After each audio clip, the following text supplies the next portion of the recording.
Hey everybody, I am Tef. I like to call myself the Lazy Planner Addict, but I also have a sticker shop over on Etsy, and most of the stickers in there are planner stickers. I used to just say I had a planner sticker shop, but I've recently expanded to slightly bigger stickers. When I say bigger, I mean like 2 and 3 inch. But anyway, this is the first attempt at a design with me live stream. I have no idea how this is going to go, but I have conceived of something like this on YouTube for quite a while, and it's really just me pulling back the curtain on what my design process looks like when I am creating a planner sticker kit. And if this goes well, or even maybe if it doesn't, I might do other streams showing my process and designing other planner sticker kits, or maybe just other stickers in general. I don't know. Quite honestly, I am the most nervous I have been for a stream or a video or anything in quite a long time. So thank you for showing up, Yvonne.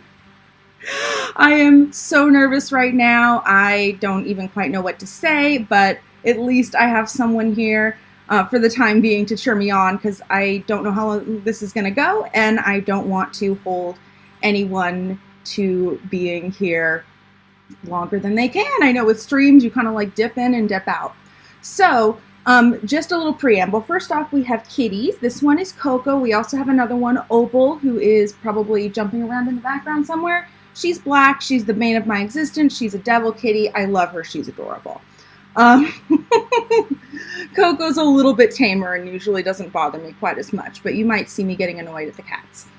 Oh, thank you for saying not to be nervous, Yvonne. I really appreciate it.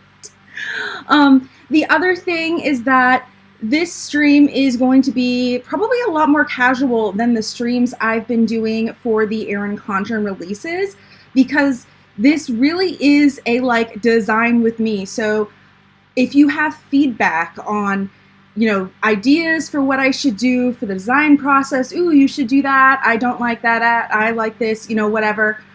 I can't guarantee I'm going to follow your ideas, but I would love your feedback. And that actually helps me a lot in the process. A lot of times I get to very close to the end of the design process, and I know the design needs something, and I'm not quite sure what. And so having other input can really help me. So that is totally open. I know in the streams where I've been talking about the Erin Condren planner launches and whatnot, I just realized my computer is not on Do Not Disturb. There we go. Sorry. I know when I'm talking about the Erin Condren launches, I say hey, feel free to leave comments. I'll address them after I'm done talking, because it's really supposed to be more of a, I'm filming this video live and then taking questions and comments and chatting at the end. This is much more of a hey, let's hang out and design with me sort of thing. So yeah, I'm gonna try to keep an eye on the comments as we go. I also want to let you know I'm looking mostly at the computer I'm going to be designing on right now, but I actually have a 3-screen setup. It happened by accident. I'm sure we will get up to all sorts of conversations and we can discuss the accidental 3-screen setup that I have on my computer. But anyway, if you see me looking up, it's because I'm looking at one of my 2 other screens. I always feel like I have to give that disclaimer, because I know that sometimes it can come off as very unattentive, but probably what I'm doing is I'm looking at something to do with the stream. My comments are also a couple of places on my other screen. So there's the preamble where that goes, and let me go ahead and jump into my screen share. Before I actually start the designing process, I kind of want to jump into my screen share and kind of show you what it looks like to start. So I'm going to be focusing today on a set of full boxes for a Mermaid kit that is going to go both in my Etsy shop, but more specifically in my May planner subscription box. I have a planner sticker subscription over on Cratejoy, and I actually do have a link to that in the description box down below if that is something you're interested in checking out. Absolutely no pressure. I do have a coupon code there as well if that is something you are interested in. And then, as I said, it will also eventually be on Etsy. And I say eventually because I'm kind of bad at getting the kits that go out in the sticker subscription onto Etsy in a timely manner. But since I'm streaming this one, I feel like I have to do it in a timely manner. And so my goal is to get the full boxes done today during today's stream. I honestly don't know how long they're going to take me. Sometimes I'm able to throw the full boxes together really fast and I'm really happy with them. And sometimes I'm not. So I might be like, I'm done with designing for the day, like check my community tab for full pictures later. I don't know. We'll see. I'm hoping I can get them completely done. I just want to set realistic expectations. And then usually what I do is I design the rest of the kit separately from the full boxes, but the full boxes is really the thing that takes all of my time, because the rest of the kit is a lot of it's a lot of templates, and it's choosing colors. So let me actually, sorry, I have other stuff open. I just switched over to Silhouette Studio, which is my sticker designing and cutting program that I use. And let me just go ahead and show you an example of, I'll show you, let's see, the first page of the full kit, which is 6 pages long, but I printed as 3 pieces of paper, and then also the mini kit, so you can get an idea of what this is going to look like. Again, this is the first one, and I want to make sure that I'm not completely throwing people watching for a loop as to what this looks like. Sorry, we just have to wait for a second. As you can see, I have pride stickers in my shop. Though they're very popular, they're some of my best-selling products. I am very supportive of the LGBTQIA community. I'm actually part of it myself. So that's actually really cool. And I will say I'm quite proud of the fact that Pride tends to be busier in my sticker shop than Christmas. And it just gives me all the warm fuzzies that I can provide stickers for people. So anyway, this is what the file actually looks like for a mini kit. And then this is the first page, if it ever wants to load, of the full kit. So just to kind of give you an idea. So this is not the full boxes we're doing today, obviously. Typically what I do is I design the full boxes in Photoshop. We'll go back there in just a second. And then I pick the 4 accompanying colors. And then I go through and I put, I basically use an old kit as a template for the new kit. And so first I replace the full boxes, and then I go and replace all the colors. And my thought is that I can do another design with me showing the process of converting, you know, of putting the kit together after the full boxes. I feel like if this goes well, we could do many a design with me for full boxes, but for the rest of the kit, I don't know how entertaining it would be time after time. Maybe it would just be a hangout, who knows? And then, as I said, this is just the mini kit. I just wanted to kind of show you what that looks like, because there's some stickers that aren't quite as boring on it. So that is what the files look like. And so today we are making the full boxes that go along with that in Photoshop. And I like to do this in Photoshop because it is, of course, a much more robust design program. And there's a lot more that I can do. So this is how I set up my, my Photoshop to start with. Typically, if you're familiar with Photoshop, or, I mean, really, this is kind of common because everybody has smartphones these days. I've been using Photoshop since, like, before it was a, what would it be, a verb? I don't know. Since people have been saying, I'm going to Photoshop that or whatever. Like, I've been using Photoshop, oh my God, it's been almost 20 years now. 16, 17 years. I think I started using Photoshop in 2003, 2004, something like that. Anyway, so I have it set up with several different canvases, one for each of my full boxes. And I actually have 2 extras. Well, technically 1 extra down here. And this is if I want to do a box that's split between, occasionally I'll do a scene where I have it, you know, over 2 boxes. And so I will design the 2 boxes here so that I can make sure everything lines up correctly between the 2 boxes. And then I will transfer it usually to 6 and 7, because when I'm designing my full boxes, typically I will try to keep them in whatever order I'm designing them in Photoshop, if that makes sense. Because when I'm looking at designing my full boxes, part of what I'm looking at is how they are going to look cohesively together on the sheet of stickers. Because when you're designing planner stickers, you not only have to look at how the stickers are going to look by themselves. You have to think about how they're going to look on a page in a planner. And I've designed enough sticker kits at this point that I can pretty much tell if that's going to work in a planner in general by now. So that's not as much of an issue for me, but then the sheet has to look nice too.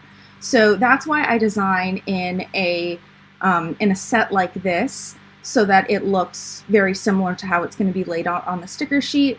Everything is already sized correctly, so that I have my bleeds. Bleeds are the little bit outside of the actual sticker that gets cut off when you cut the sticker. There are a couple of reasons for this, but the main one is that it allows the cuts to be ever so slightly off, or even more than ever so slightly off, and you still don't have white around the sticker. And almost all stickers are going to have some form of bleed. Sometimes they'll have the bleeds like that, or sometimes they'll have, hey, sorry, Coco was scratching on my couch. Do not scratch. They are actually decently well trained, the cats. They have minds of their own, but I can, like, you know, they know what I'm talking about when I tell them to do something or not to do something. So anyway, sorry about all of the rambling. A lot of stickers will also have a white outline around it in order to give that little leeway so that stickers don't get cut off if they're cut slightly off. And so that's why, you know, your traditional stickers have the white outline around. So anyway, now that I've explained how that's set up, I want to talk about the artwork that I'm using, because notice how I said this was a design with me and not a like do art with me or anything like that. And that's because I actually licensed the artwork for my kits. And I think that was like kind of the secret, like the behind the curtain secret that I was a little bit worried about revealing, because a lot of sticker designers and people that make sticker kits do this. I'm like not the only one by any means. If anything, people doing their own artwork are in the minority, but that's something that you might not know unless you've like really looked into it or make these sticker kits themselves. So today I'm going to be using some absolutely beautiful, I guess it's clip art. To me, that like cheapens it. It's like this artwork by Anna S. Creations. And I actually have a link that I've put in my description to the kit, and then where I licensed that particular set of designs from. So if this is something that you want to look into, you can. So here are some of the mermaids. I used one of these in my thumbnail just to give you guys kind of an idea of what it was going to look like. There's also some bouquets, other elements, shells, rocks, things like that. So this is a lot of what we're going to be playing around with today in here. And so now that all of that preamble's out of the way, and thank you for your patience, because I know that was a lot of me explaining what's going on. Let's go ahead and jump in. I guess probably after the stream, since the replay is going to be available unless something goes absolutely terribly wrong. I'll probably put like a timestamp, like if you want to skip my process introductions and just go straight to it. So anyway, so what I usually like to do starting out is go through the graphics that I have to work with, and a lot of times I have to adjust how they're being viewed because I can't see them all. So these are compositions that are already put together, and usually graphic sets come like this, where there are pre-done compositions, and then you also have several and then you have all of the individual assets. Some of them have more compositions than others. I often end up starting with the compositions and then finding out that the pre-made compositions don't quite work for what I'm doing, and so, whoopsies, I end up, you know, going and grabbing the individual assets and going around and messing around with that. So right now I'm doing a couple of things. First off, as you can see, I am making it so that as I go into each of the folders, I can actually see everything in them, but I'm also looking at what I have here so that I know what I have to work with as I'm going through everything. And my whole process is actually going to be a little all over the place. You'll see I am going to jump around from box to box to box and it is going to be a little bit all over the place, but that is my design process, and everybody is going to have their own design process. You'll see that there are some patterns and digital papers. When I first started designing planner stickers, I often would use the patterns and digital papers, but as I've been designing more, my style has changed quite a bit. And so it's kind of cool because if you know what to look for when you're looking at the kits that I've designed, you can kind of see what I designed earlier on versus later on. And as I said earlier, I'm really bad at getting kits that I've designed for my sticker subscription up in my Etsy shop. So I have like a huge backlog that I haven't actually put up there. So you can't see it quite as much in the shop, but hopefully doing these like live design with me things will help me actually do that a little bit more. So, and you know, get those up. So first what I like to do is, now that I've taken a look at everything that I have to work with, is I am going to start just kind of throwing things on my canvases and seeing what I have to work with. And typically with that, I don't want to do too much repeat of similar things. So for instance, you know, we have these compositions where we have these mermaids in these little fish bowls. And if I think about it from an ethical point of view, that's something I really don't want to think about. But I probably won't want to use more than one or two of these, and I will want to make sure if I use multiples that the colors are different so that there is enough of a difference in them. And by the way, I know I'm just kind of cutting in with what I'm saying, but I think a couple people have joined since I started. Feel free to leave your comments in the chat as I go along. Unlike my other streams where I've analyzed the Erin Condren stuff and I've mostly left it until the end to look at what's going on in the chat, with this I'm actually keeping a decently close eye on the chat, or at least I'm trying to, because I actually want to hear what your suggestions are, what you think about different things. I just ask that you be, I don't want to necessarily say polite because I don't want to go that far, just like not rude, I guess. But I would love your design feedback, whether you think that there's something you can like expertly speak on or not. I love getting feedback, and that's really helpful for me in my process. So feel free to let me know as we go on what you like, what you don't like, or even just chat in general in the chat. And probably at some point I will just start rambling. So if you don't want me to ramble about random things, leave me something in the chat. Okay. So let's go ahead and take a look at these. I think I want to use one of them, and I'm not sure which one. So let's make them a little bigger so I can see what my options are. And let's see, I'm kind of liking this one or that one. Hello, Opie. Let's see. I think I'm going to use this one. I like that one. I like the colors. We might end up switching it out later. And I think I'm going to put her in Artboard 1. So I'm going back to Photoshop, and I'm just going to go ahead and drag her over to Artboard 1. And for now, this needs a lot more work. That's all I'm going to do, because the first round I am just kind of sketching out kind of what I want. Like, you know how someone who's doing a painting will often sketch everything out first before they go in and really start painting and doing the details. Please stop, Opie. That's what I'm doing right now. So a lot of times I'll kind of start with some of the pre-done compositions if I like how they are. Let me take a look at what the quotes are. I don't typically put quotes in my planner stickers, but there are some that end up looking nice and I like. Let's see. There's a million fish in the sea, but I am a mermaid. Opie, please stop. Opie wants a spring. This is my last spring, Opie. Opie likes these springs. She runs after them, kind of like a dog, except she doesn't bring them back.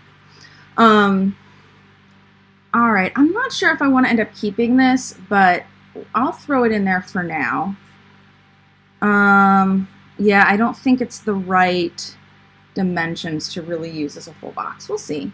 But I don't think that's gonna end up making it. Oh, it's the same quote for all of them.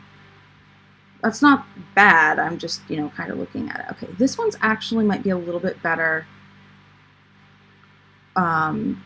dimension-wise. Let me throw that in artboard 7. You'll see I'm not going in order. I'm kind of throwing them where I think they would look good in the actual set of stickers. As I talked about earlier, just kind of laying them out. And right now, this is all up to do whatever I end up, like something different might happen.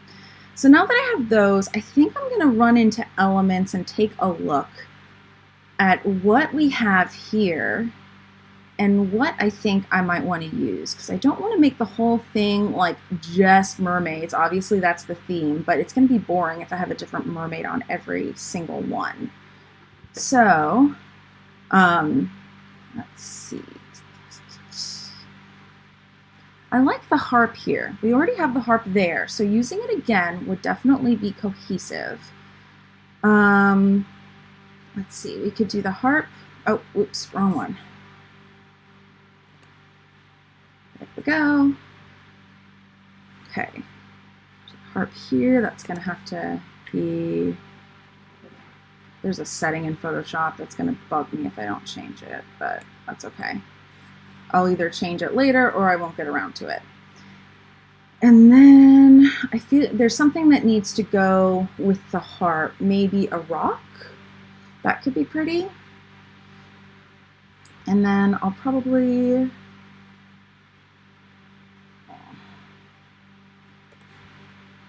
rock, and then I can change the layer order. I mean, as you probably know, like even 5 years ago, more people know how to use Photoshop or similar programs than they did before. And then one thing you'll notice as I'm designing is that I always forget, okay, I need to figure out what that setting is. I'm sorry, it's bugging me so much. I basically, nope, wrong thing. I do not want, when I resize something, I want it to stay with the proportions unless I press a button saying I don't want to. And this is how Photoshop used to always behave by default. And then a little while ago, and by a little while ago, I mean like 3 or 4 years ago, I think, they changed it and I got used to the change. And now I can't go back. Is really what it is. Except that I don't know where it is.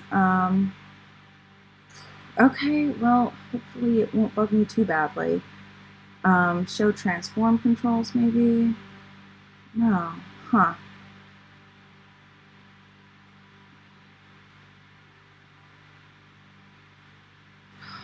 This is gonna bug me so much.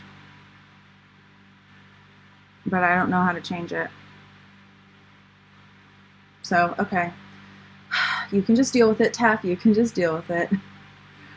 Oh, Yvonne, I saw that, I just looked up and I saw that you sent a message and then retracted it. So if it's still something that you think has to be said, I would love to see it. But obviously no pressure. I will leave that one for now. I think something with a star, with a sea star, because I think they're called sea stars and not starfish now, and a shell might be pretty. Let's do that on like artboard 2. That's the other thing I like to do is kind of, I guess I didn't explain what I was going to do. I like to kind of switch back and forth. I'm actually going to do that on artboard 4 now that I think about it. I like to switch back and forth between things that are really, of course it's going to bug me. Seems like they have the default backward to me. Yes, the default with that like have to hold the key down. It's a setting in there somewhere. I know it is, and I probably even messed around with it myself at some point, but I don't know where it is, and so we'll see. So what I was trying to say is I like to kind of mess around with things that are zoomed in and zoomed out and kind of have a variety, because that's going to give the set more visual interest.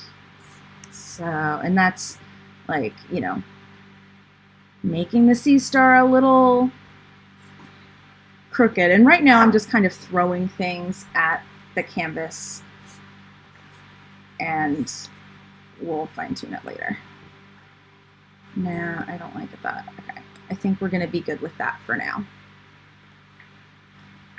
All right, so we have 4 more to go, and I'm honestly not really a huge fan of Artboard 7. It's a pretty composition, but it's just not like my style. So I'll leave that for now probably, but like tentatively it will be something else.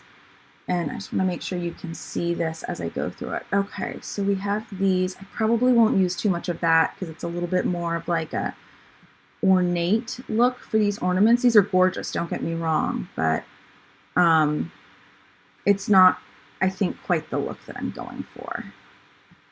So sometimes what I'll do is I'll look through the patterns, and sometimes I can get some inspiration from there, but I usually don't end up using the full pattern. Okay, so we have a mermaid here sitting on a stone. I mean, of course you have like the mermaid sitting next to or on a rock. That's like a classic one. So maybe we can do something like that. I feel like that would work really well. So let's take a look at that. All right, so let's first off choose a mermaid. And we have a couple that are already sitting. Oh, that's so cute. Okay, yeah, we have to do that. Okay, and you know what? I think that's going to be Artboard 7. I know I said I was going to leave it alone for now, but I lied. So delete. Yes, thank you. Okay. So that is very cute. And then what I'm going to do is zoom in. And I always end up zooming out a little bit more than I think I'm going to want to, because I have to remember that the very edge of each sticker is going to be cut out. So I think that is kind of cute. There we go. All right. Yeah, I like that a lot more for Artboard 7. And if Artboard 8 doesn't change drastically, I'm probably going to move it to another one. That does happen. They often get moved around. But we shall see. Okay, I don't necessarily want the shapes yet. I usually end up doing the shapes and leaving that kind of thing later. Because right now, okay. I just realized that when I deleted before, and I'm like, it didn't do anything. It deleted the wrong thing. Okay, so let's do this again. So let's go back into our mermaids. Let's do this, and then let us make her bigger. There, okay. Again, we can fine tune later. And I specifically chose the green rock instead of the rock one, just because I kind of liked the color, and we can always change it later again. All right, something with her might be kind of pretty. I like the yellow, but that also would take up the frame a little. Oh, she's beautiful too.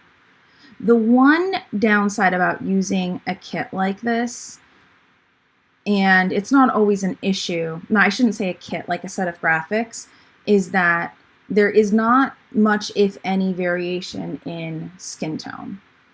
And a lot, is that a baby mermaid? Oh my God, that's a baby mermaid. When there's an option to have variation in skin tone, I like to have multiple options. So I was trying to say, baby mermaid. I might have to go in. That would be adorable. Let's try that in Artboard maybe 3. Again, I don't know why I'm like agonizing over which one it should go in, because I can always change it, because that's the joy of this being my design. Okay. See, that is so cute, but it just, It's not quite doing it for me. We'll see. I might come up with something I like better later, or I might not. Let's throw her in. Well, I was going to throw her an artboard 6. Let's like that. We're also getting way too many mermaids in here. I'm going to have to take at least a couple of these out. I don't want this many. But something, let's see. I kind of like this better than that, especially because we have the darker hair. And it's a little bit harder to read. Like, you know, keep in mind that, I mean, obviously everybody's watching this on a different screen, but I mean, it's going to be, what, 1.5 inches wide and 2 inches tall. And that's a lot of detail to put in that small of an area. So I think I'm not going to do away with it, but Photoshop, if you're not aware of how this works, the little eye is it visible or not? So I am just going to go ahead and make that invisible. And then flowers. I feel like almost every graphic set comes with flowers, whether it necessarily makes sense or not. I feel like more of like sea plants would make a lot more sense in this particular setting. But because this is not a style, I can paint, or, I mean, if it's digital, is it still painting? I don't know exactly what the terminology would be. This isn't a style I can do. I do hand draw a few of my stickers, but I'm not capable of this. So, okay, here are a couple of compositions that are kind of cute. I like this. It's kind of like a seagrassy look. But some of these others, like roses and whatnot, like they're cute, and we have that in here. But I just don't feel like it necessarily fits. Is this the decorated mermaids? Oh, right, because we have them sitting here. All right, so instead of that one, maybe I should do like this one over here. That's pretty. Okay, this is giving me some ideas of things I can do. Ooh, that's kind of pretty, but we already have the harp once with a mermaid. I don't think we necessarily need 2. Let's see, so I can have the flowers in her hair.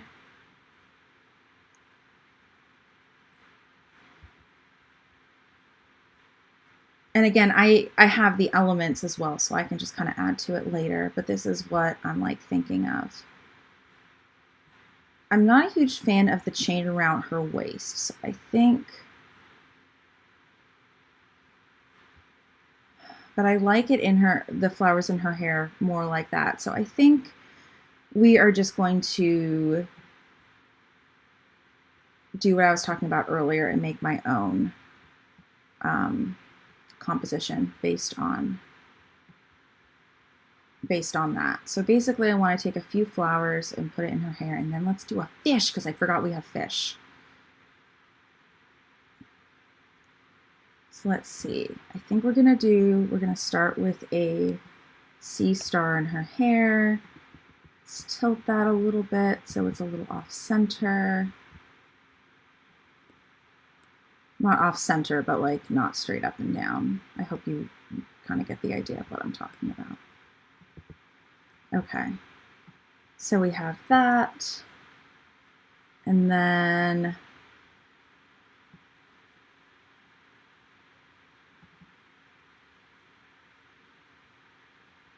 all right, I like this kind of like seagrass looking thing. Why are you, oh, it's because I didn't undo the transform thing in Photoshop. That's what it's called, by the way. It's the transform tool. Except I always just do Control T.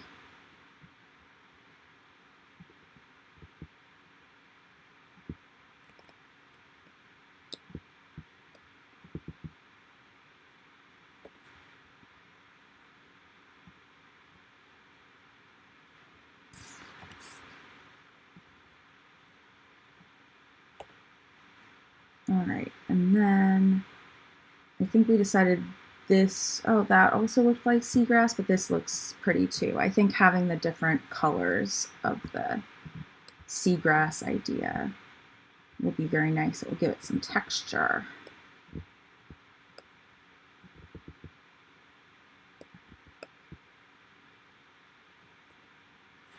And then I think I want brown on top. I'm actually going to duplicate the brown and do another of it because, again, I want to give some more texture to that. Oh, I duplicated the wrong one.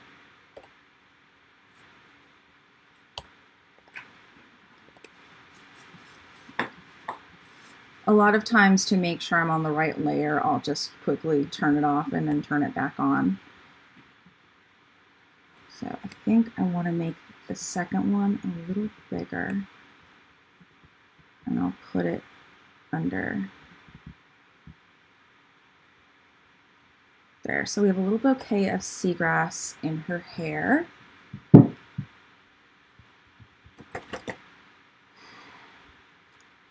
Again, these flowers are very beautiful, but I'm not sure how many of them are like CE. This one might do.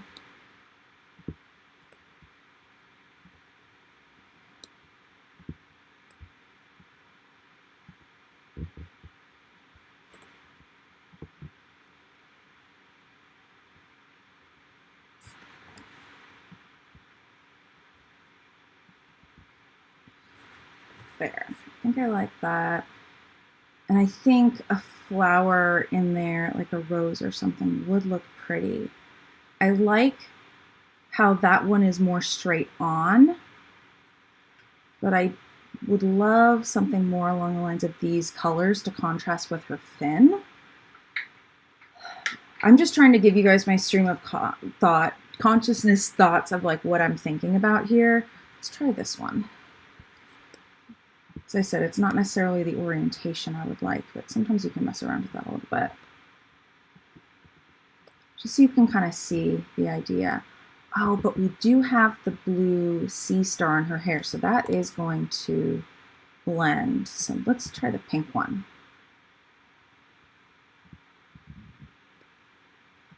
It is still a little bit different than the fin, but is not quite the same as the tail.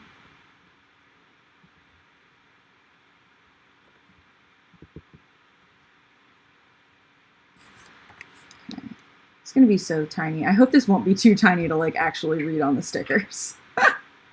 That does happen occasionally. I'm like, oh, I spent so much time on that one little detail, and then it didn't read. Okay, I think I like that. And then typically what I usually end up doing, and I usually don't end up doing it until later, but let's just do it now. I usually end up adding a drop shadow to a lot of things, especially because this is something that I am designing that is so small. You know what? I'm actually not going to add the drop shadow to that first. I'm going to do it to the mermaid because I want to be able to see what it is. This will just help the different layers show to differentiate from each other. Oh, I'm glad that you like finding out what my thought process is. Coco, that was rude while I'm designing because I was hoping that this would be fun and interesting, but, you know, as I said earlier, it's something I've been wanting to do for a while, but I was never quite, I don't know, I never had the guts to do it. So yeah, I'm just playing around with the drop shadow now. I do like my drop shadows in this particular case to be fairly diffused. Do want a little bit more opacity, and typically what I do is I choose a drop shadow setting once and then I apply it to everything. So that is why I am messing around with this now. Okay, I think I like that.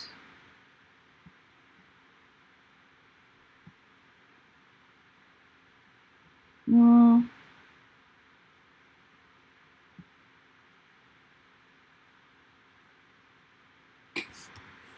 with the drop shadow, you, by the way, this would kind of determine where the light's coming from. So I usually just end up going with the default, you know, coming from the top left, but I could also change that if I need to. In this case, it also makes sense that like if she's putting her head up like that, that she's kind of like, I don't know, putting her head up into like the warmth of the sun or something. So I feel like that just kind of makes sense.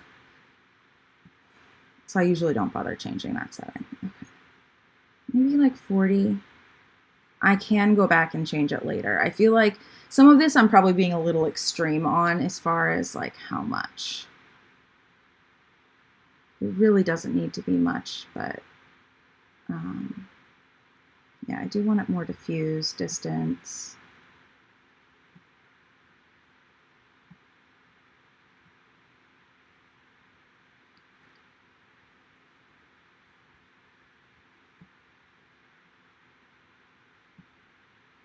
Okay, I think those are the settings we're going to use, and I'm pretty sure, I know that looks extreme now. I think I am going to bump the opacity down to maybe 20. I don't necessarily want the drop shadow to be super visible. I just want it to be there to kind of give a little oomph to everything. I think I want to...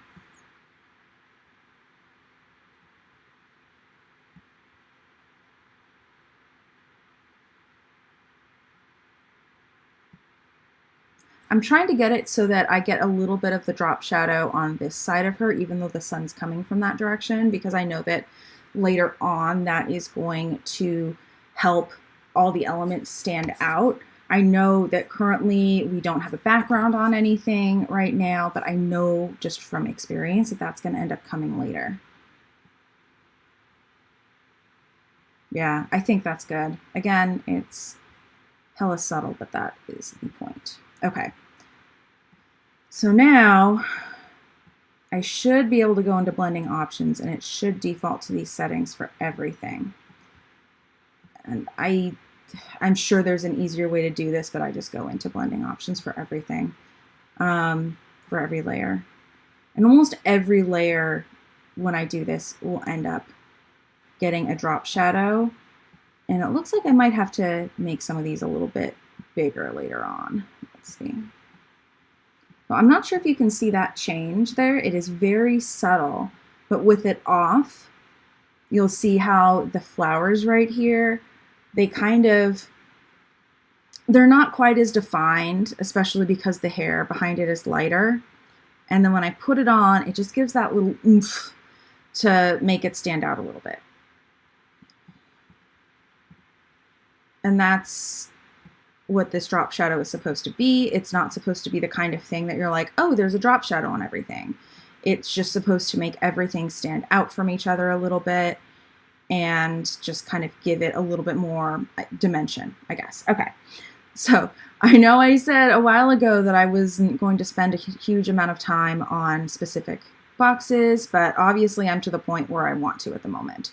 So I'm going to go back to box number 1 because I'm not really sure what I want to do with these remaining boxes. So we're just going to start kind of fine-tuning some of the other boxes and kind of see where all this leads me.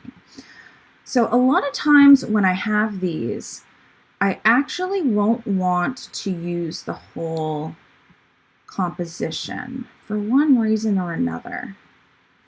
In this particular case, I'm going to go back and see what our options are. I'm actually thinking I might want to recreate this composition kind of like I did with her, because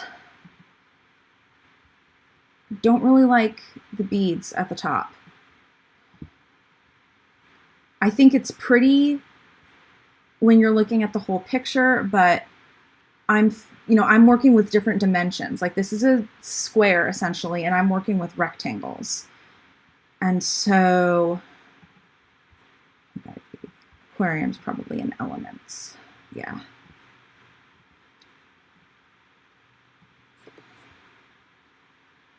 And I think, honestly, just having that as a composition, if I'm lucky, it might already be in the Decorated Mermaids file.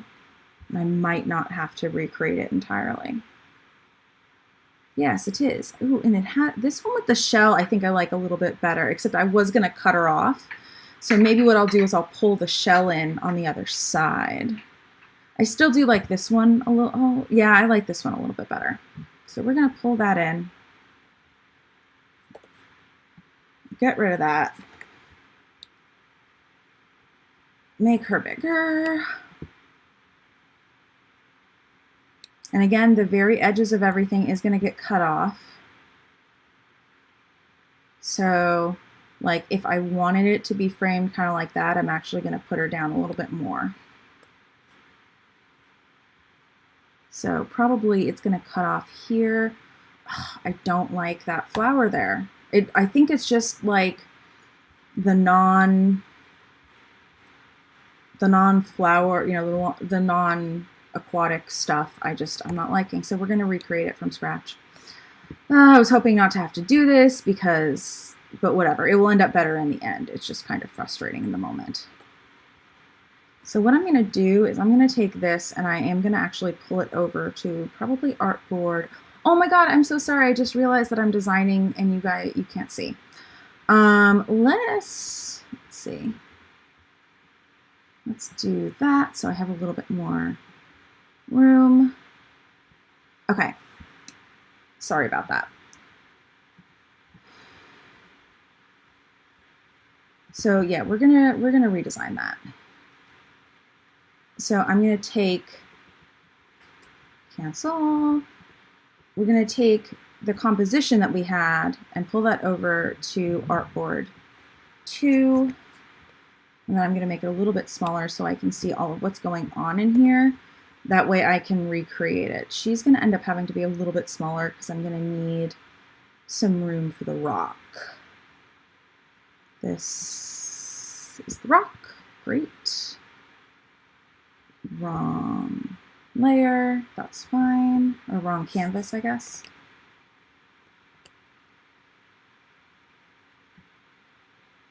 Oh, we're in artboard 5, not artboard 2. Duh. There we go. Okay. So we have our rock. And this is one of the few things that I might end up messing with the proportions on. A lot of things it doesn't work so well. But with a rock like this, I don't really have to worry about the rock looking like it has weird proportions. So I think what I'm going to do with this rock is I am going to make it go off of the bottom of the sticker. And let's just make that a little wider. There. And then, pretty rock. And then I think I'm going to have to make her a little bit smaller so that it looks like she's sitting on it. This is where my expertise does not lie in actually making it look like these things go together. So I'm just trying to like line it up kind of where they had it.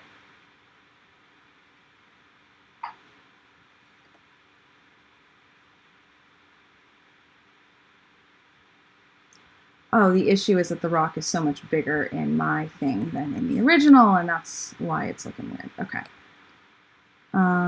Maybe like that.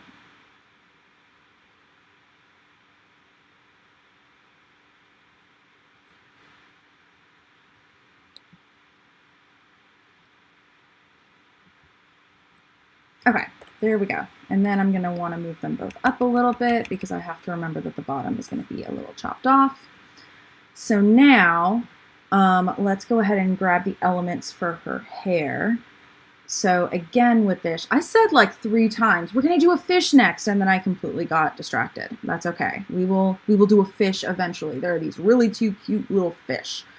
Okay, so now we have to go back to the flowers. And let's do her hair real fast. I think I will use this for her hair this time around.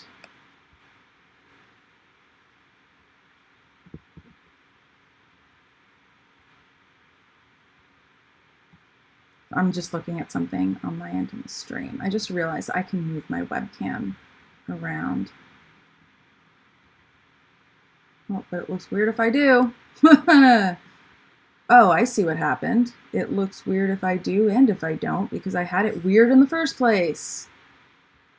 Yay me. Nope. This might be kind of amusing to watch. Who knows? No. Okay.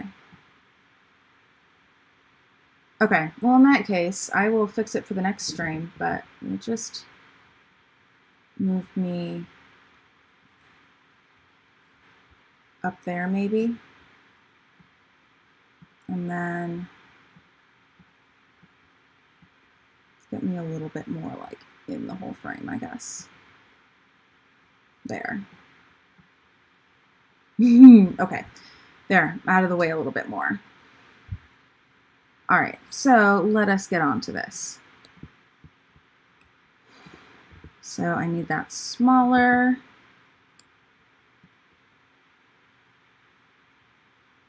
To go in her hair. And then they had some foliage behind it, so it looked like there was, it's either this one or this one. Let's go for this one because it has a little bit more spread. It's a little wider. And that's going to be pretty darn small. Again, this is the kind of details that like I'm not sure how well it's going to print and on a sticker, but I honestly am not quite sure I care, because even if every single little detail doesn't print the best on a sticker, it's still going to look, I think it's still worth it. It's still worth it to take that time into it. And I think we had this that went at the top.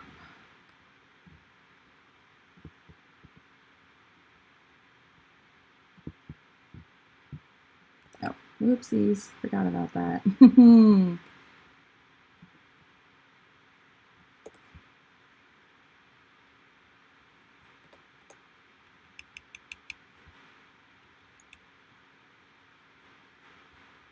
I think the original one had another little leaf there. I'm not going to bother with that at the moment. And then I think we had, let's see, the seagrass, the bottom, probably, are those the same and just in, like one's upside down and one's not? It's the same configuration but different colors. We're going to go with the darker one.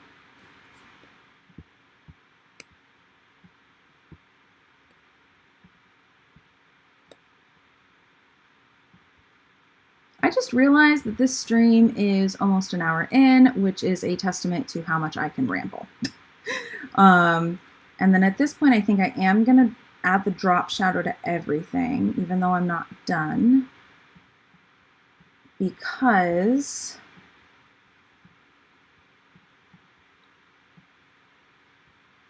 I want to kind of see how everything is popping. Again, these are little details, so I'm aware that it's not gonna like jump out, but you know what, it is what it is. Okay. Yeah, I like that. And then I want to do something at the bottom here. So let's see, I definitely want some seagrass. We're gonna grab both of those.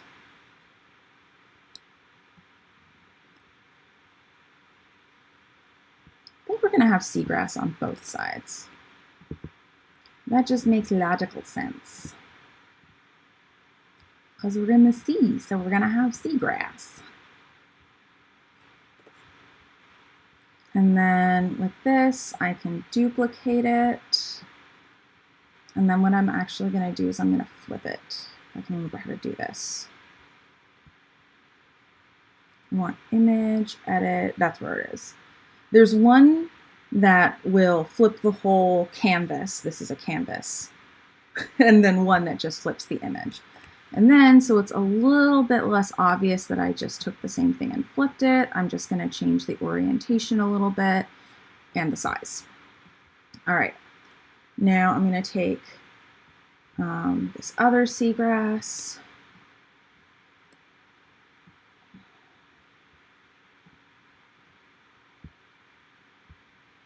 And I think what we're going to do is we're going to make this one big, but I'm going to take it like down here so that we're just seeing the little bits of it.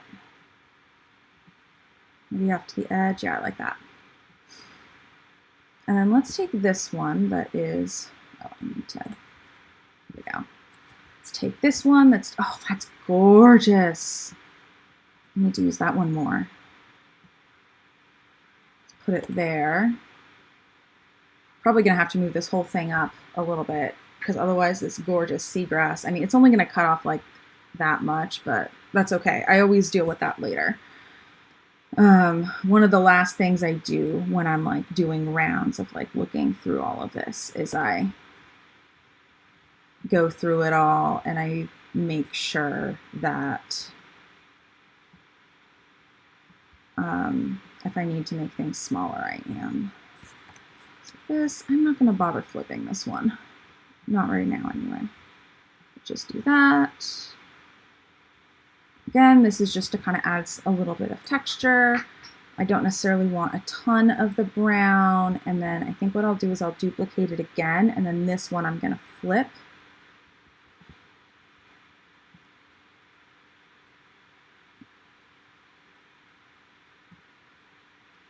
And I'm going to do kind of what I did with the other one, where I'm going to make it bigger.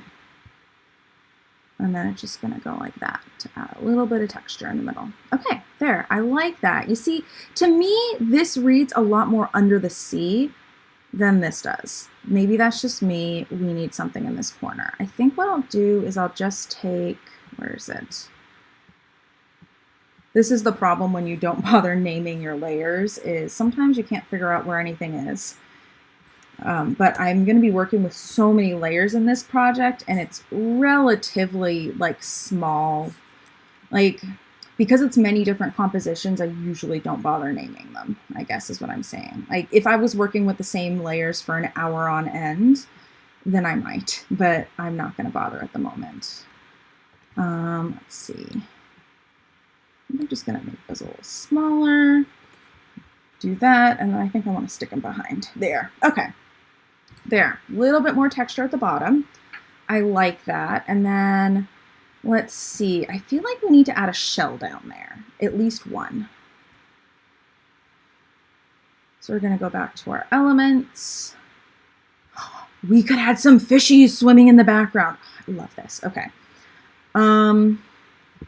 Let's add a sea star. It's going to be a small sea star probably, like kind of an Easter egg sea star. Nah, that's blending too much.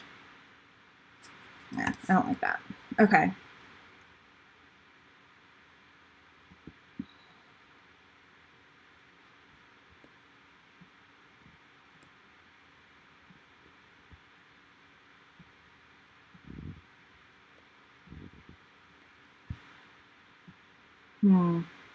Now that I've made this a little bit more realistic and taken the like, you know, visual composition part away from it, like this is very much like visual composition, not necessarily realistic. Whereas with this, with like all this seagrass at the bottom, it's definitely more of like an ocean scene versus let's put all of these together in a cool composition. So I feel like in order to make this the right size, it would have to be like that small and not visible. I could maybe add it to her hair, though. No, that doesn't look right. All right, I think we're gonna nix the shell. I think maybe we add a couple of fishies in the background. Hee hee hee. Okay. And then I want to do one that's like a big fish. Big fish. There we go.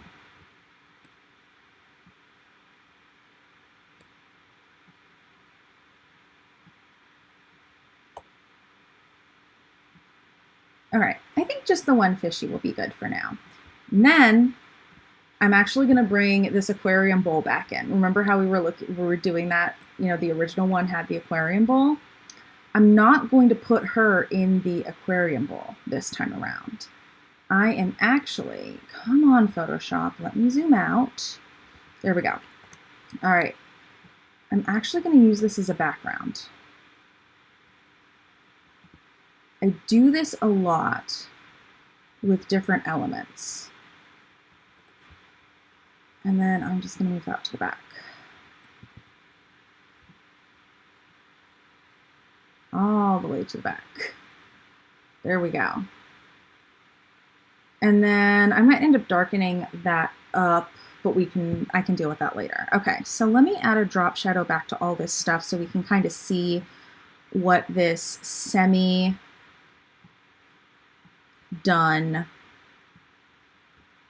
scene will look like. Again, with the fish, you see it's very, very subtle. I hope you can see that. I know it's subtle.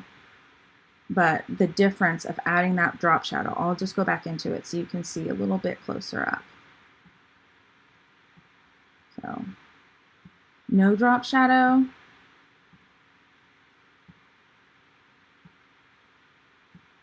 Why is it not doing it?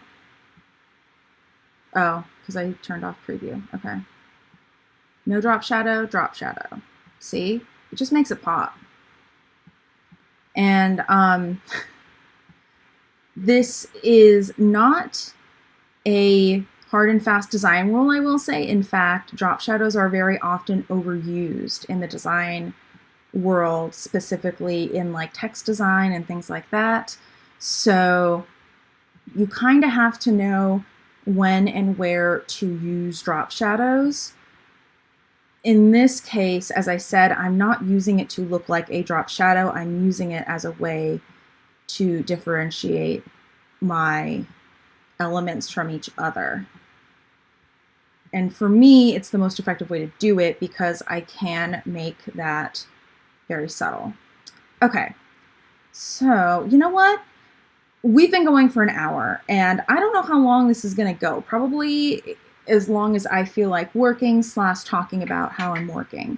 I think I might actually, once the stream is over, do like an edit or like a sped up version, maybe where I narrate it or just have some music behind it.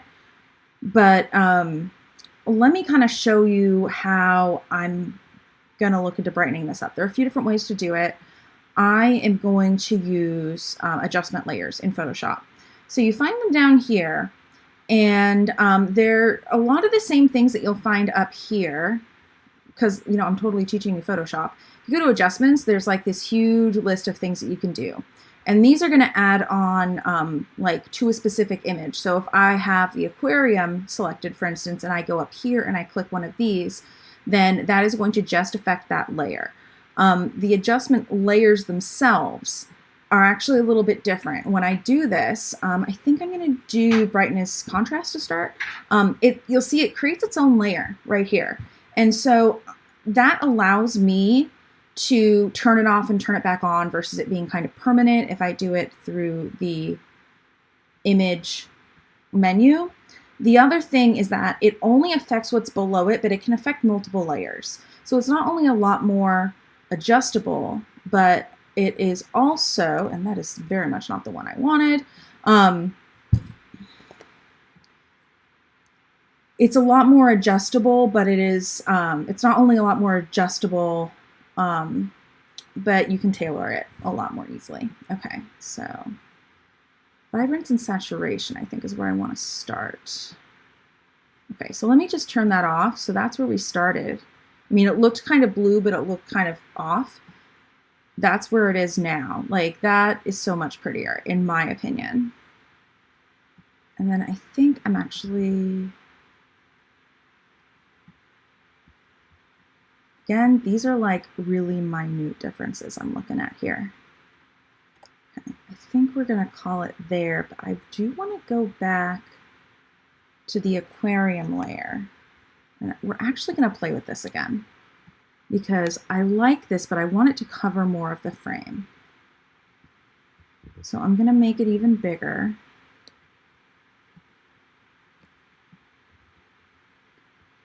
And I'm going to do, I think that. I just realized that we have some papers. I often will use papers and other shapes and things like that for the background, but we also have this one. So let me see what happens when I put that in there. It might be a case where we get like a multi-layered thing going on and it's really gorgeous, or it might just be too much.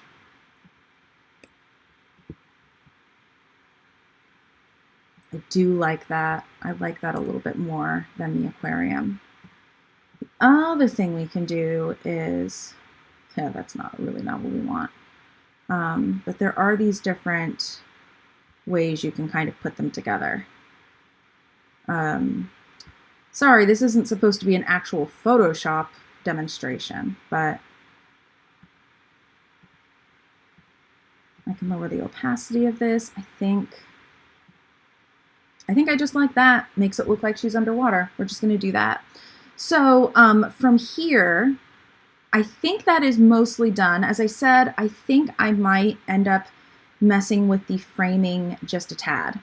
So the easiest way for me to handle this is to take all of those layers, because I mean, like, look how much that is. And some of them are expanded because of that drop shadow. But I am going to click here to put them all in a folder. Because that is going to allow me to easily manipulate them all at the same time without having to do that whole thing where I have to scroll down and select everything.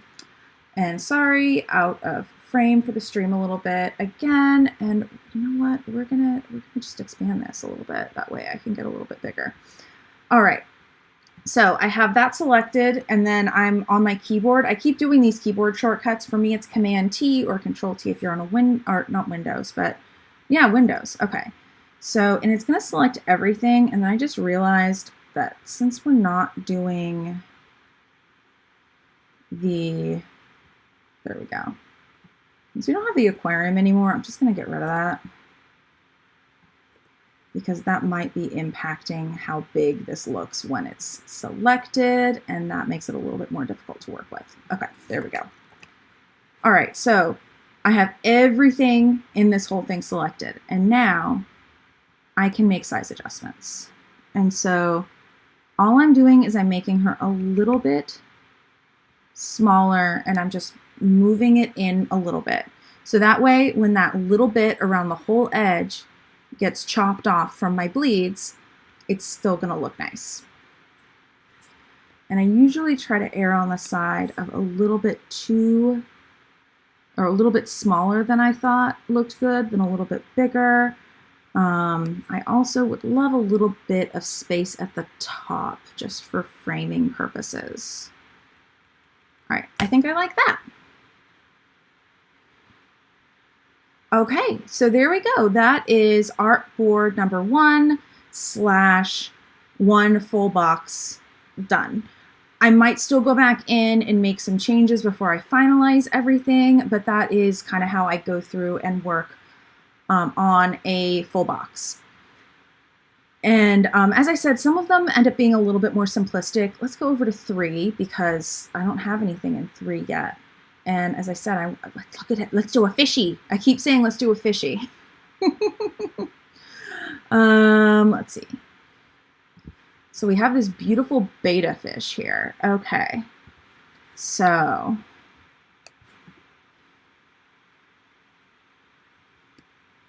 I feel like with this sort of thing, let's see. I really want to show the detail here. It'd be weird to show like just the back half of the fish where all these pretty fins are, but I do want to get it pretty big. I don't think that's bad. We'll start there. And then, ooh, what if we have one where we have one fish coming from one side and one coming from the other?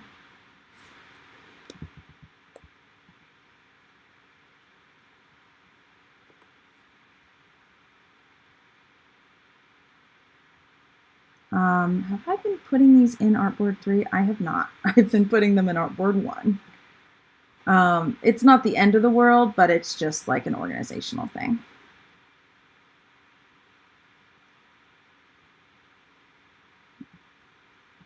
Collapse these effects tabs.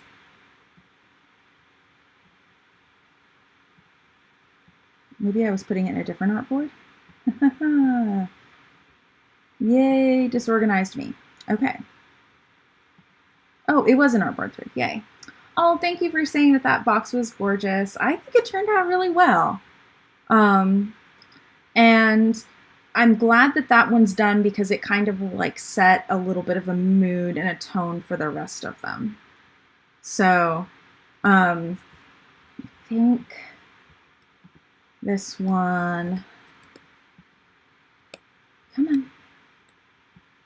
Come on, little fishy. I think what we'll do is we'll have one fish coming from one side and one fish coming from the other.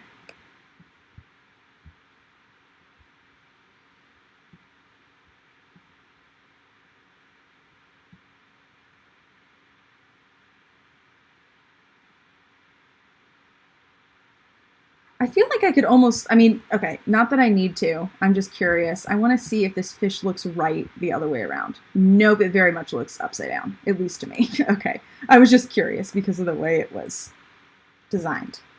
Okay, so in general, I think I like that. I'm going to go ahead and just quickly add a drop shadow on those so that they pop a little bit. Again, sometimes they don't get the drop shadow, like stuff doesn't get the drop shadow until the very end. But a lot of times I will do it earlier, as you've been seeing today, for the purposes of defining things in the frame so I can see what's going to pop and what doesn't and what elements I end up needing. Okay, I think this one needs to be a little smaller. I love those fins. They're gorgeous, but I like the brighter colors in this one, so that's why I'm making it maybe slightly more prominent, I guess. All right. All right, I think that's good enough for now. Let's go ahead and take a look at our background options. And let's see. I'm not sure if you can tell, but I'm actually looking at some of these that I could use as background options, kind of like I originally was going to be using that fishbowl as a background, even though that didn't end up working out. These colors could be pretty. So let's just go ahead and make this starfish real big. And send it to the back. And no, I don't like that. Let's see what we have as far as papers and patterns go. All right. I mean, we could do kind of a thing like that, like we did in our other mermaid.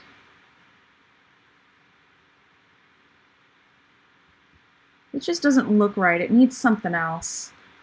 I mean, I could, I think my thing for this is when in doubt, add seagrass.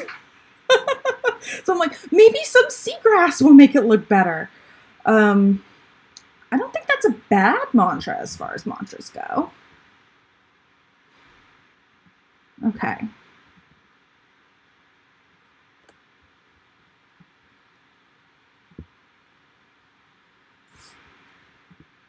This is actually very nicely sized.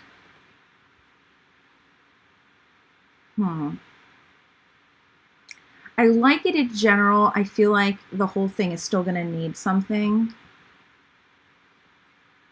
But I think the seagrass is an improvement. This might be one that is an excellent example of me throwing a design down and being like, it needs something, I don't know what, and then coming back to it later.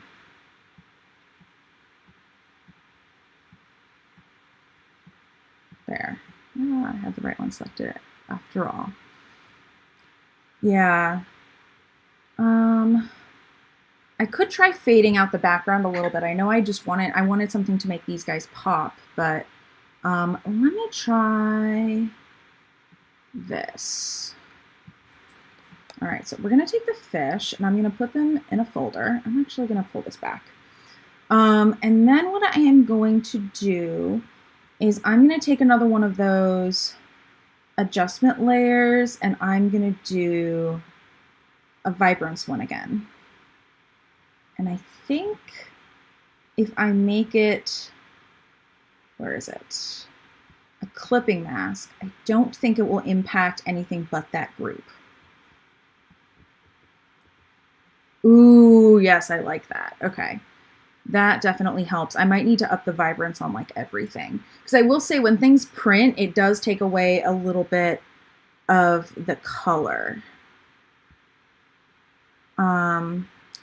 I actually had an experience with that about a year into my planner subscription box where I made a design that I thought was really pretty, but when I printed it out, it was a little bit less saturated, and I actually had somebody legit complain about it because they're like, it looks like it's not, like it's faded out. And I'm like, that's what you get when you have a lot of pastels.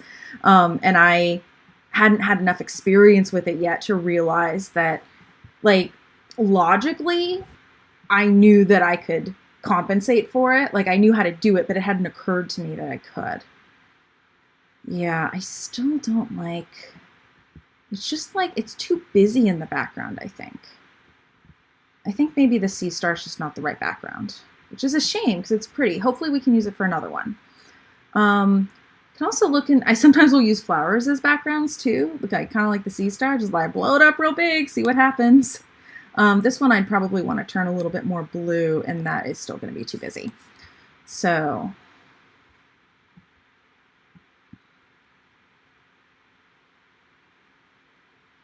this could be a good use of the jar, maybe, and then I could make it more vibrant. Let's give that a shot. I do want the background to be somewhat bluish because I feel like that makes the most sense in this actual context. Come on.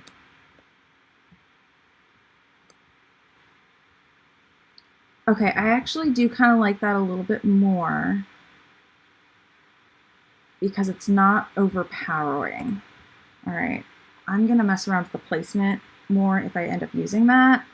But let's just go ahead and put, I guess Vibrance is the layer mask of the day. Okay, yeah, I like that. I like that a lot more. I do want to play around with the placement a little bit because you see we have like the darker blue on these three sides, but not on that one. And so I almost want like a little bit of like a dark blue vignette effect if I can manage to get it.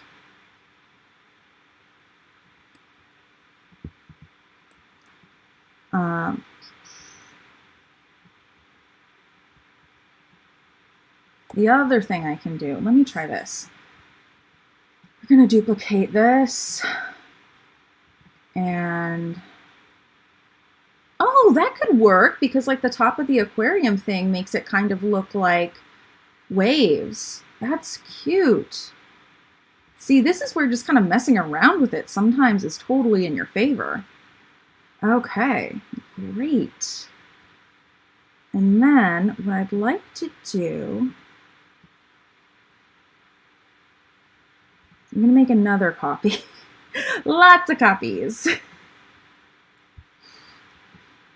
And I'm going to move this one. Let's see. I want to find a little bit of a darker area that I can do down here that just doesn't look like I'm completely copying the top. Oh, I'm sorry. I'm designing behind the wall again, the Photoshop wall. I think I'm going to turn that back around. Is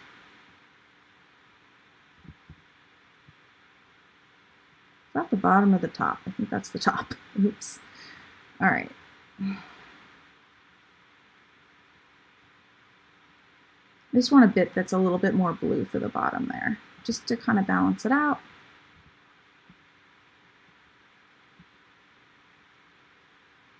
Now, I will say that one of the things I probably will do before I'm done with this set, and I'm starting to doubt that I'm going to end up finishing this set on this stream, just fair warning, I'm probably going to do 1 or 2 more boxes and then be done and ready for a break.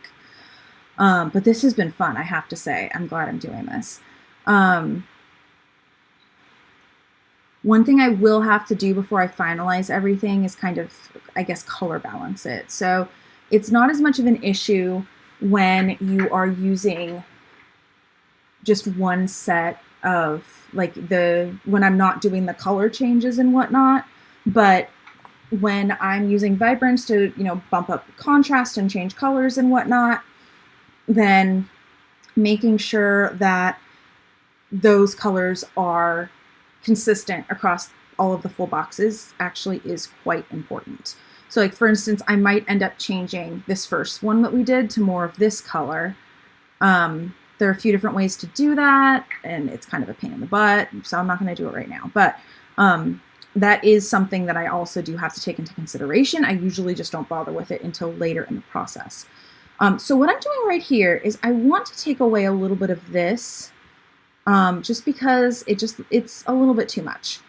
So what I've done is I've added what's called a masking layer, and what that does essentially is it allows me to erase something without it completely going away. It's what's called a lossless erase, or maybe that's not the actual term. Maybe because I know that that's a term used for something else, but what is it called? Doesn't degrade the image, I guess. Anyway, so what I'm doing is I am just going to take that little bit away. So I'm not sure if you can see because my head's under it, but I came over, over here. I grabbed a paintbrush, and then up here I can adjust the paintbrush. So what I did is I put the hardness down to 0. That means that the edges are going to be very feathered. So I can actually go in, and you'll see, like, as I'm doing this, it doesn't go away all at once. It's a little bit of like a gradient sort of thing. And so I can just take out the little bits that I want there. Since this layer was mostly about this down here, I don't necessarily need all of that. Now what I am going to do, I think that's good for now. What I am actually going to do is I'm going to make another layer down here. And I don't do this very often. I usually will use images or actual backgrounds kind of as my background medium, but in this particular case, I am actually going to pull a color from here. That's good. And I am actually going to put that on the background. That's a little extreme. So I am then going to put those into a group and make this a clipping mask like we did before. That way it's affecting all of those layers, but it's not necessarily affecting this one that we did here. This is mostly just to fill in those little bits in the background that the white or transparent parts in the fishbowl didn't. And then I'm actually, I'm going to actually take the opacity down quite a bit. I basically just don't want anything white in the background. And then what I'm actually going to do is, let's see, I'm going to duplicate this one more time. And then I'm just going to move that up there, just so we have a consistent top there. All right, great. And now I'm going to use another masking layer, and it's at the bottom, so it shouldn't impact what is below it much, if at all. But I just want to mask out anything that might be there because I don't want it to impact the bottom. I just want it to be at the top. All right. I think the fish need a little bit more of a drop shadow, but other than that, I think I'm happy with it. So let us just go in again. And I know I said before that I try to do drop shadow settings once, and then use the same things throughout, the same settings throughout, but obviously I am breaking that right now. Maybe what I'll end up doing is having 2 sets of settings, one for bigger things and one for smaller things. I feel like we just need this to stick out a little bit more. Okay, that's too much. Okay, let me see. Okay, so granted that is without any drop shadow and with the drop shadow versus old drop shadow and new drop shadow. But again, keep in mind that these are going to be so tiny when they are done that I can get away with doing much more drop shadow than I would be otherwise.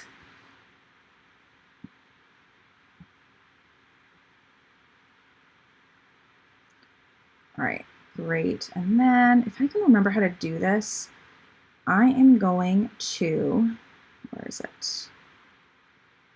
I think there's a place that I can where is it? Edit, maybe it's up here. Edit, copy, maybe it's on paste.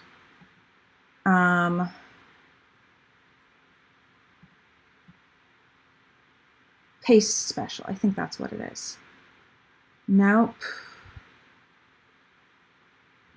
I want to say there's a way I can copy the formatting so that I don't have to remember what it is, but watch me not be able to figure out what it is.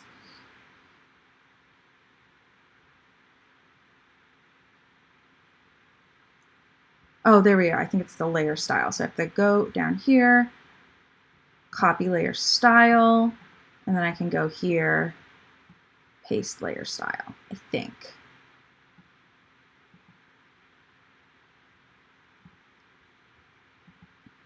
Yep, there we go. Okay. So I think we are going to call artboard number 3 done for now. You're watching it on your phone, Ivana, it's going to be bigger in real life. Yeah, probably is going to be bigger in real life. That's the one like issue with the sorts of things that I'm doing here. It's like, I mean, not only am I making them bigger and smaller, but they're way bigger for me than anybody who's watching on a phone. And in theory, people watch YouTube on TV, and that would probably even be bigger than it is for me. So, you know, it is what it is. But I'm glad we got to the fishy one. I like that. She turned out so good. All right, what else? Let's see. Well, okay. We don't need artboard 5 or what's in artboard 5 anymore because I just had that as an example. So let's go ahead and clear that out. Let's take a look at artboard 6 and see if I can come up with a background for that one. Since I'm, I guess, completing some of them. Now, here I'm gonna, I'm gonna add everything and kind of, I hate to talk about like how I'm gonna, throw something on there and then work on finishing them. That is just it goes to show you that I don't always follow my own set of rules, I guess. Okay, papers. I'm not really feeling any of these. Okay. So, what do we have in patterns? I'd originally thought that I wasn't really going to include this like gold texture. There's like a whole thing of it. I'm not sure if you saw it earlier, but see, there's like a bunch of them. And I actually did use them in the thumbnail, but I just don't feel like it is necessarily fitting with the overall look that I'm going for. Why don't we try one of these shapes in the background? This one is pretty. If you're watching on a phone, you probably can't even see it. But this one, where it has the peach or the coral and the blue, but because she has the coral tail, I don't think that would work really well. Just looking at the chat now. Oh, that is crazy how much detail you can see on a small screen, but I guess the phone screens have been getting really, really advanced lately. So that, I mean, honestly, you're probably seeing a lot more detail on the small screen than my printer can print, and I have a better printer than a lot of people do. I'm not saying this to put anybody down or to brag, but I probably have a better printer than a good number of the sticker shops do on Etsy. And I've worked with worse printers before. I started my sticker shop with a $50 printer. It just happened to be what I had, but that's what I had and that's what I used. And let's give this a shot. And then when that printer effectively broke, that's a whole nother story. I have like a whole printer saga. I can talk about that later. That might be another like fun video though, just like complaining about printers. Life of a sticker shop owner. That could be a fun series on YouTube, and I like tell my stories. So I have my printer saga. I have sticker shop owner versus the TSA would be the other part of the saga. That one could be a fun one. I actually told that one on TikTok once, but I was very ineloquent. So that I would kind of like to redo that one. But yeah, story time from an Etsy shop owner. That could be kind of fun. And oh, so I was gonna say is I started my shop with a $50 desktop printer. It was from Epson. It just happened to be what I had, and it worked well for a few months. And then my maintenance box died. It got full. So if you're not familiar with a maintenance box, I wasn't until mine the first time mine had issues. A maintenance box is basically a reservoir in the printer that it collects any waste ink. And so typically you'll get this waste ink when you have to clean your print heads or when you're changing ink cartridges or things like that. I like that idea of having, but I'm jumping back and forth. I like having her on a darker background. I'll probably change it later, but I think for now I'm going to keep it like that. Yeah.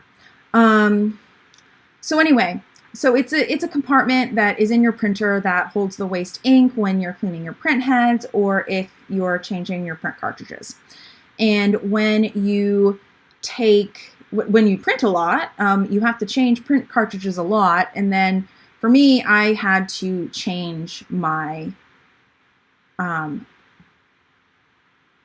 had to clean my print heads usually every time I changed my print cartridges because it didn't like run through enough to really change the ink over, I guess, for lack of a better way to describe it. So needless to say, I was spending a lot of money on ink. This is when my shop was very much not making any sort of profit yet. And so that was like bad news on about 3 different parts. So eventually the maintenance box or this, waste ink tank went kaput. And so when you have a really cheap printer, you just have to get a new one. You can't change it out.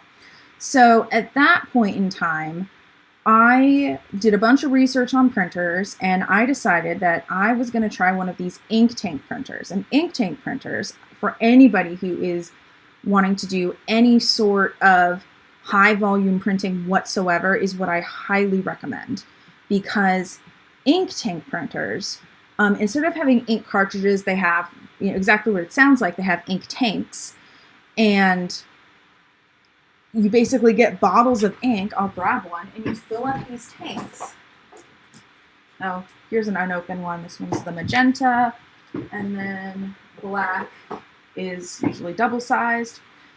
So ink bottles, you put it in like that. Obviously, you have to be a little careful, but they have caps to make it so it doesn't spill everywhere. And you fill them, and because you're not actually changing out cartridges, you're just refilling it. You don't have the same issues with having to prime the ink and change it and having a disruption. So you don't have to clean the print heads nearly as often. So, so I ended up going for that, and that printer lasted me a while, and it actually would have lasted me longer than it did, except that I was trying to print something. It was, I remember exactly what file, well, not exactly, but mostly what file it was. It was a purple face masks for the pandemic. I forget which size they were, but it was the purple ones. And I was getting these little lines through all of my prints, and I tried it several times, and it was getting really annoying.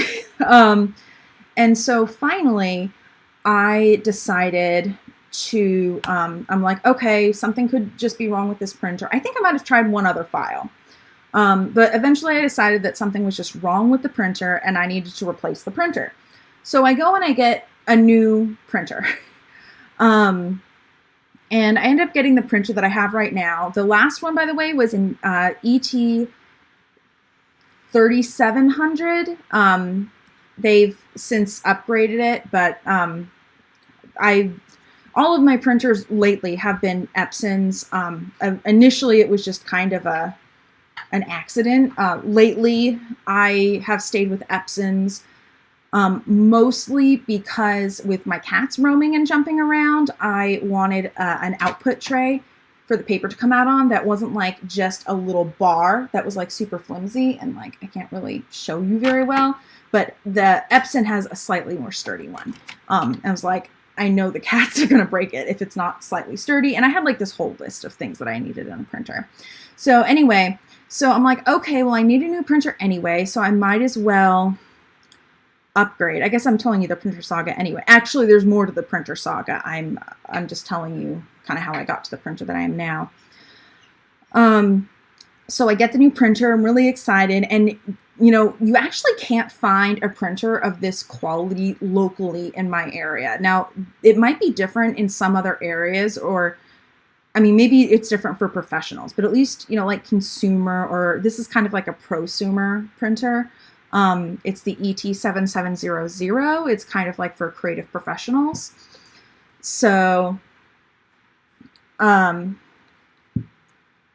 so anyway, I get it in the mail a few days later, and I open it up and I go to print this mask document for this order, and I'm getting the same lines, except because the new printer is higher quality, the lines are less blurry and more noticeable.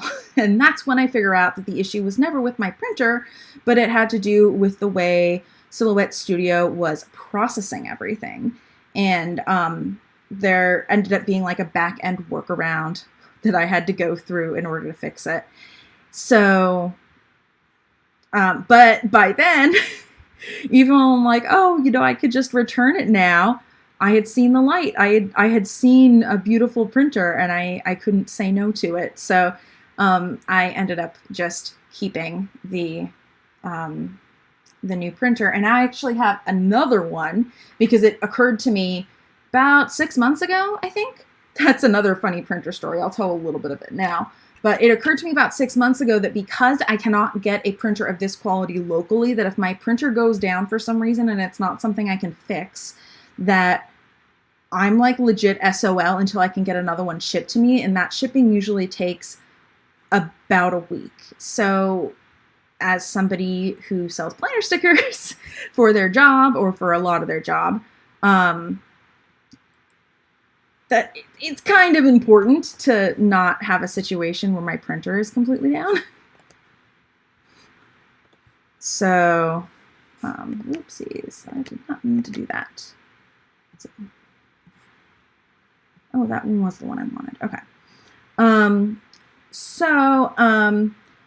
I ended up getting another printer of the same one, and that was because I was stubborn. Because I was mad that okay, this is gonna sound stupid until I explain it, and even then it might sound stupid. For a variety of reasons, I have to get Epson printers. Like, they're the ones that work for my needs, right? But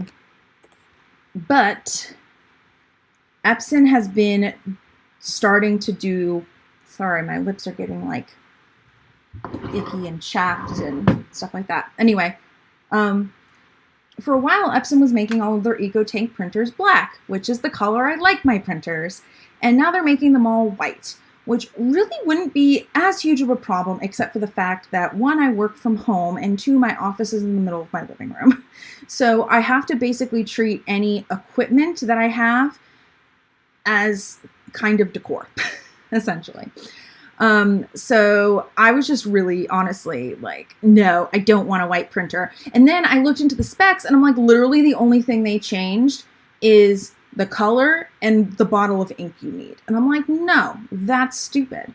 So at that point in time, I went and I tried buying used one from eBay, and that didn't work out. And then I bought a refurbished one from Epson directly. I couldn't find one the first time around, but I managed to find it the second time around. I'm just replacing this shell because the first one, I think I chose the one that had the little pearls, but I just don't like it. So I'm just replacing it. So finally I found a refurbished one from Epson, and I'm like, yay, I like this a lot better. There we go. And then I got it, and the printer, I like to say it was colorblind. I got a colorblind printer. Basically what happened is that the yellow and the photo black were flip-flopped. Now, what is photo black, you may ask? And that is an excellent question, because I didn't realize what it was for a while either. So higher quality printers will typically have 2 black ink cartridges. They'll have black that is supposed to go on just like normal paper, like if you're printing text or whatever. And then they will have another black that is more pigmented and typically is designed for more of your photo printing needs. It's going to work a little bit better with glossy paper. You're going to get a much darker black, that sort of thing. So basically, instead of printing yellow, my printer was printing black, and instead of printing black, my printer was printing yellow, which was lovely. So it took a little while convincing Epson that I didn't make a mistake and that they got their wires crossed. And then finally they sent me a new one, which is the one I have.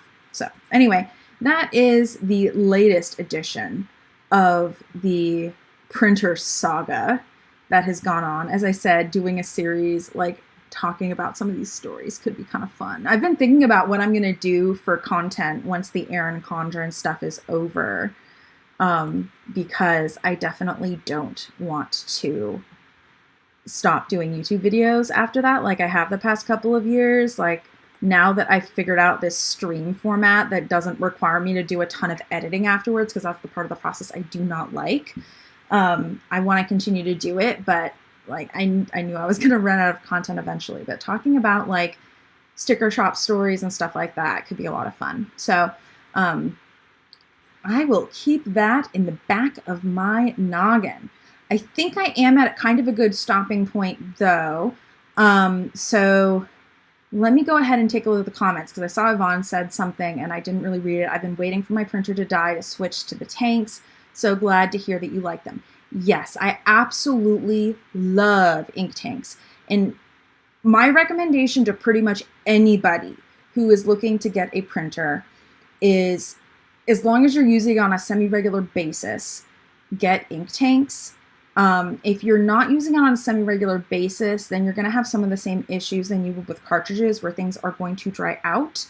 But even then, you're going to waste, I mean, it's not that you're going to waste less ink cleaning the print heads to clean the dried ink, but because the ink is cheaper, you don't have to worry about as much. So basically the way the printer models go, the way printers have traditionally worked is companies will sell the printer as cheap as they can, and they will make money on the ink. And there's actually a video on YouTube that talks about how printer ink in cartridges is one of the most expensive liquids that you can buy.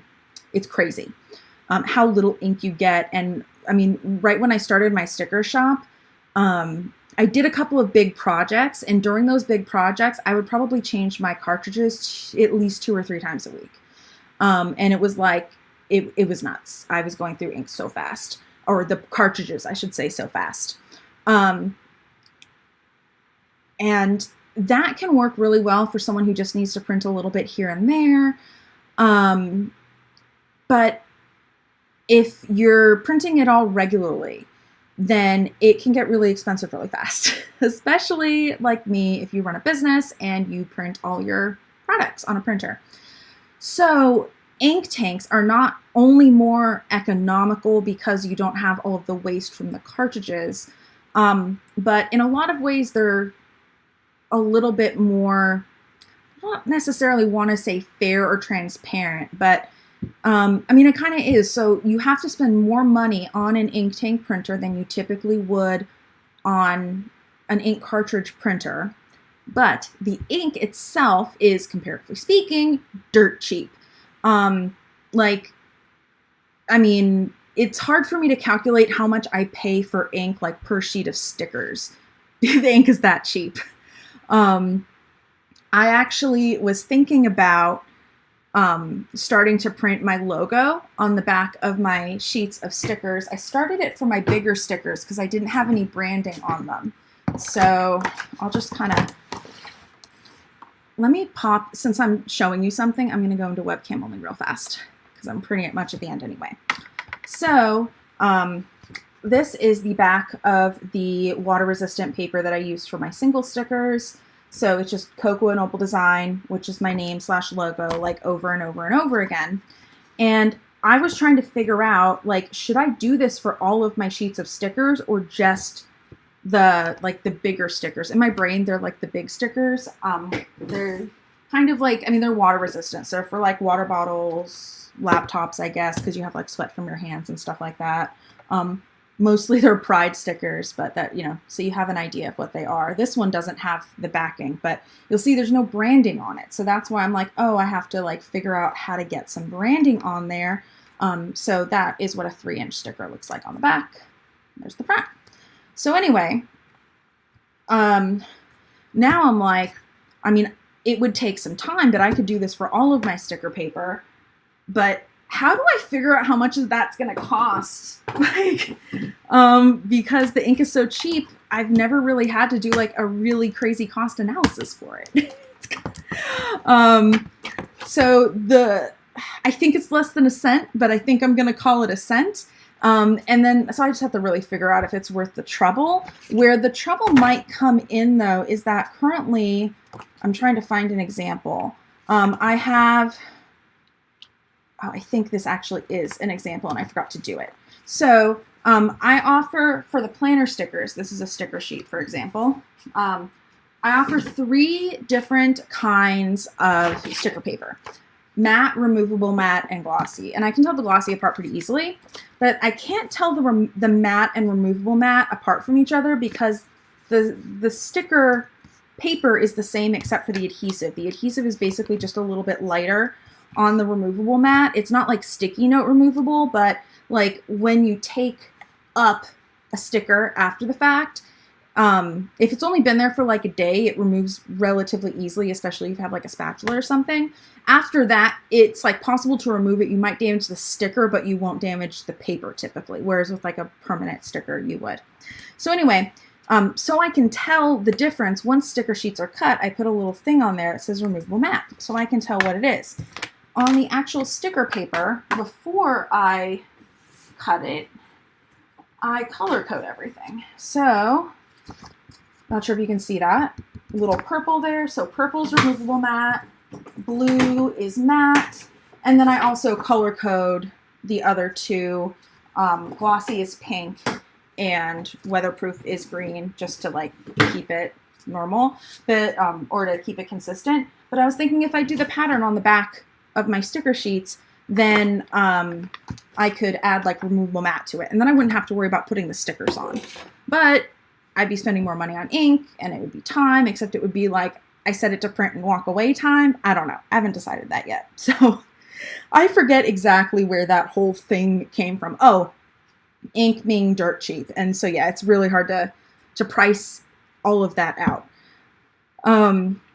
If you have any other questions when you do want to get an ink tank printer, Yvonne, and like you can't find answers to something, feel free to shoot me a message. I know sometimes it's a little bit hard. I know you used to be able to shoot messages on YouTube. I don't know if it's still possible. So if you just want to email me, it's tefwilliams@gmail.com. Feel free to shoot me a message if you have any questions, and I'm happy to like share my experience or whatever. And then where this whole thing started is I had to get a new printer initially because of my maintenance box. And luckily with more expensive printers, you can replace the maintenance boxes. So I don't know why. Sometimes they last longer than others, but because I do run a business and I do a lot of printing, I try to keep a couple spares. I think I have 3 spares right now. I have 2 printers. So between the 2, I figure like if they both go out in about the same time, it usually takes a week or 2 to get the new ones in.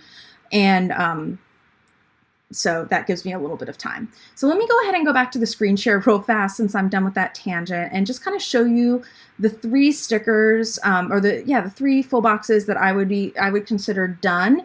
This one, I think I will change the blue background a little bit, but that is basically done apart from like the tone of the background. And then we have this fishy one. I'm really glad with how that one turned out. And then we have this one. I know I kind of did the end of this one with the background while I was talking about other things, but it was really just kind of manipulating it a little bit. Mostly I was just trying to get that coral color in there to contrast with the dark purples and blues here. And I wanted them at the corners because I find that if I have the darker colors at the corners, it kind of gives a nice kind of border to the stickers and it makes them stand out more. So that is what I have so far. Of course, we also did this one. I want to do more stuff here, maybe add some bubbles. This might be a good one for glitter, and that can be like bubbles or something. So I have a few more to go, but I would count these 3 like pretty much done. So thank you so much for being here and listen to me ramble for nearly 2 hours. I think I would love to do this again. I will hopefully remember to actually announce the live stream a little bit more in advance next time. And I would love to hear on whether, like say if I was going to do another one of these next week, for instance, if you would want me to continue working on these full boxes, or if you would be more interested in seeing how I take these full boxes and then put them into a kit, or maybe we could do both, as in like 2 more. And I think it would be fun to do this for other kits that are upcoming. It also kind of gives me a kick in the ass too, because I tend to procrastinate designing kits for the sticker subscription. And when I have to sit down and do a live, I kind of have to do it. I think I've mentioned a couple of times recently, but I'll bring it up again because it has become a big part of my life. A little over a year ago, I was diagnosed with ADHD, and that has explained so many things in my life and how I like to do things and just how my brain works. And so one of the things that people with ADHD have a tendency to do, and I've definitely had a tendency to do this, is procrastinate and put things off until the last minute, because people who have ADHD often have a very hard time doing things unless they are actively interested in it or there is some sort of time pressure. I'm oversimplifying this quite a bit, but it just kind of illuminated why I have always been kind of a procrastinator, and I've always kind of called myself a procrastinating perfectionist, because I have a tendency to procrastinate until the last minute, but then I want it to be really perfect, but then I get freaked out because I don't have enough time, and it just turns into this whole thing. So by at least having some of the designing done on live stream, it helps me just from like a work standpoint of actually getting ahead of the curve and doing things on, actually ahead of time, which is really great. And honestly, even if I didn't do the rest of this until the end of April, I would still be in better shape than I have some months. But since, we have 3 more weeks of April or something like that, maybe doing continuing where we were next week would be a lot of fun. And then if I can get my situation sorted out with my DSLR, I would love to do a plan with me with this kit once it is completely designed.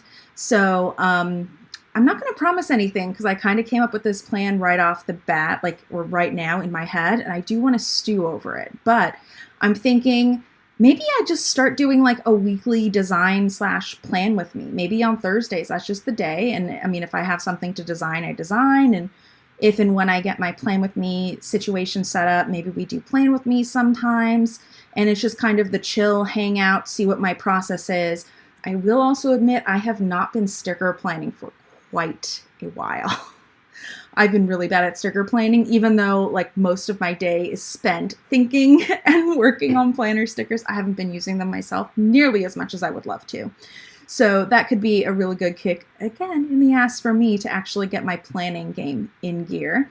And it would be a fun time to just kind of hang out and get to know everybody in a little bit of a more casual context. So if you are here live and think that is a good idea or even a bad idea, feel free to let me know in the chat. And if you're not here live and you've watched, the replay, first off, if you're watching the replay and you got 2 hours into this rambly replay, yes, thank you, you're amazing. But second, let me know if the, kind of like designing, hanging out, chatting format is working for you. And I will kind of structure that around. My goal going forward is to do 2, maybe sometimes 3 live streams a week going forward. There are going to be a couple of weeks in there, especially with the LifePlanner launch, where I want to do like a lot of live streams. Like for instance, when the LifePlanner comes out, and I'll probably talk a little bit about this on Monday. I already have Monday's live stream scheduled, but I haven't like posted it in the community tab yet, but it's going to be Monday, 2:30 p.m. Pacific. So same time that I went live today here. I'm going to probably try to keep that to half an hour to an hour. The design obviously went significantly longer, but so I am not on the PR list this year for getting an early copy of the LifePlanners. I knew that was probably going to happen. Honestly, I just didn't ask early enough is what it came down to. In the past years, I think they just haven't had as many affiliates. And so it wasn't as tight. And so they relatively recently, I don't know how recently, because I have a pretty close relationship with Tori, my PR rep anyway. So I don't know how long they've been doing this, but it's been a little bit more structured for a little while, where they have collaborations basically that you can apply for. And you had to apply for the LifePlanner collaboration to get an early copy by like the beginning of March, but I was like so thinking about other things then. So I was not fast enough on the uptake. But I do plan to do a video once the embargo breaks, or a stream. I know what date that is. I'm not allowed to share it until it's released publicly. But on my back end, I am planning, so I can make sure I'm there. But I'm probably going to do most of my streams at 2:30 on whatever that day is. And I am planning on doing a stream where I effectively take screenshots from other people who do have those planners, and we can analyze them, because usually we get to see things from those screenshots that we don't in the sneak peeks. And of course, I will definitely make sure to credit everybody and link everybody, so that I'm like, oh, this is this, random person's like screenshot from their thing. Like, no, they're going to get links, and shout outs and all that good stuff. But that way, we can kind of continue what we're doing, analyzing everything that we're getting with these new LifePlanners, because obviously some people are going to have them in their hands before I do. So I'm going to do that. And then I also, again, I know the release date for the planners, but it is under embargo and I'm not allowed to say. But on the date that the planners are released, my plan is, I do tend to stay up really late at night. So if they do become available at like midnight or 1 a.m. like they have the past couple of years, I'll probably hop on like a really impromptu stream. It's like, hey, let's poke around the website a little bit. And then later that day, probably again at 2:30, that tends to be a pretty good live stream time for me, because while I do work at home, I also sleep really late because I stay up really late. And